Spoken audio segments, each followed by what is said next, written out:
Here's the next one. Let your light shine. Let your light shine. So love others. Number 2, let your light shine. Matthew 5:16 says, let your light so shine before men that they may see your good works and glorify your Father which is in heaven. I read another verse that seemed like it contradicted this verse. I'm going to read it to you and I want you to hear it, but then I want you to understand why it's not a contradictory. This is Matthew 6 verse 1, and this is the NIV. It says, be careful not to practice your righteousness in front of others to be seen by them. If you do, you will have no reward from your Father in heaven. So 5:16 says, let your light shine in front of the men so they can see your work and glorify your Father. And then 6:1 says, don't do what you're doing in front of others so that they'll pat you on the back. That's the motive. Why are you doing good? Are you doing good to show gratitude to the one who saved your soul? Or are you doing it so that your coworker can pat you on the back? Because if I'm doing it for a pat on the back, that is your reward. But if you're doing it because you say, Lord, because you love me in spite of where I am and who I am, I'm going to love him in spite of who he is. I'm going to love her in spite of what she's done. And God says, now you're acting like my boy. All right, I got something new for you next week. You ain't ready for it yet, but you keep working on that lady at work because I'm training you for the harder thing down the road.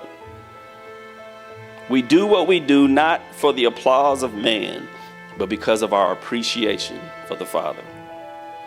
And if we're going to be effective witnesses for the Lord, we must be willing to do good when no one sees it or when no one will acknowledge we did it. That's another hard thing. I'm finna stop because they'll never say thank you for it. God does. God is, thank you so much for sticking with it when it doesn't look like it's paying off. Thank you so much for being honorable when no one has told you that they see your honorableness.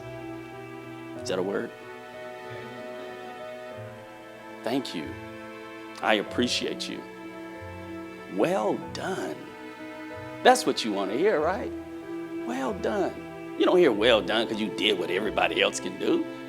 I don't tell my sons good job for brushing their teeth. You're supposed to brush their teeth. But when you cleaned your room and you did it the way mom cleans your room, hey, come here. Who'd you pay to do this? Well done. Yeah, get you some ice cream. That's how I floss at the house, buying some ice cream. Our greatest message, let me rephrase that. One of the greatest messages I've ever received was from one of my former students, and he messaged me a while back and he said, Coach, I got baptized today. And I was like, man, that is beautiful. He says, I got saved because of you. And I was like, man, that was such an encouraging thing to hear, because you don't realize that when you're letting your light shine because they don't tell you they're watching, you don't even know you're being effective. But you are. Everywhere you go, someone is watching you.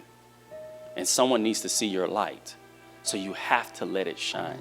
He says, Coach, I watch all the stuff you put out on Facebook and YouTube. I never seen him click like, so I didn't know he saw it. I never hear him say, man, that was a blessing. I don't know. But God was like, are you doing it for his acknowledgement? Or are you doing it to honor me? And I was like, okay, I get the message. Keep grinding, even though you don't see the progress. You don't see the results, but keep grinding because someone else is relying on you to shine your light.